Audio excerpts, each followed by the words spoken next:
We've put it off long enough. From Josh Landis and Mitch Butler of The Fast Draw, the subject is procrastination. Fighting procrastination is an industry. Our research has turned up scores of self-help books on the subject. I plan to read them.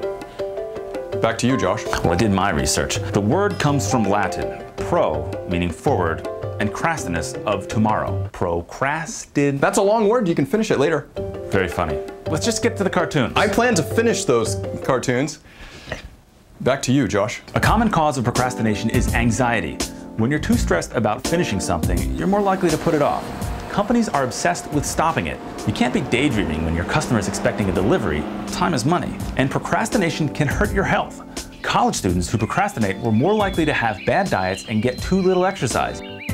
Put off important things like seeing a doctor, and you could procrastinate yourself to death. We know that Ben Franklin said, never put off until tomorrow what you can do today. And Mark Twain agreed, saying never put off until tomorrow what you can do the day after tomorrow. Okay, he didn't exactly agree. Mark Twain procrastinated a good bit while writing Huckleberry Finn. And I don't know, seems like that turned out okay. Procrastinators are all about tomorrow, but you can find them way back in time too.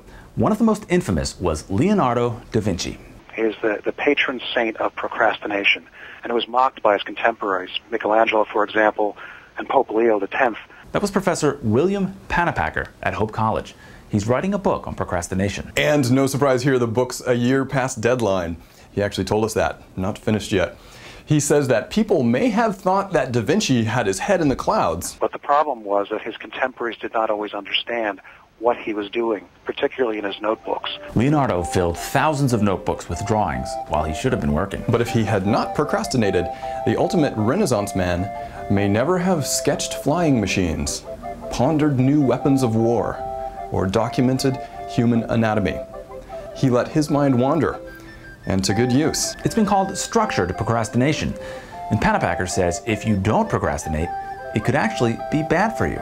Procrastination is a warning sign. It tells you that you shouldn't necessarily be working on what you're working on now, but looking at the things that you find most attractive, that you feel most called to, and figuring out a way that you can do those things. But we haven't read those self-help books yet.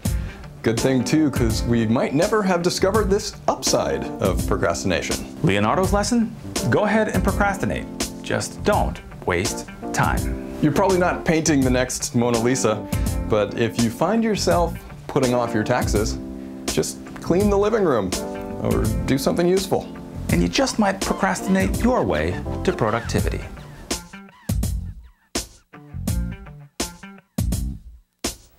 Mitch Butler and Josh Landis of The Fast Draw.